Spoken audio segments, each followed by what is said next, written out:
মাগো তুমি যে কলম খাতা, শোনালে তুমি কোরআনের বাণী হাদিসের কত কথা।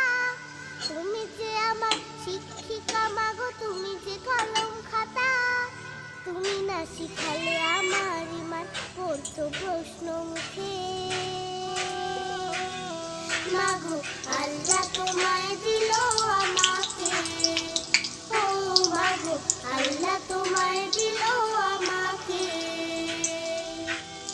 দেখালে তুমি সত্যের পথ, কহিলে মিথ্যা ক্ষতি।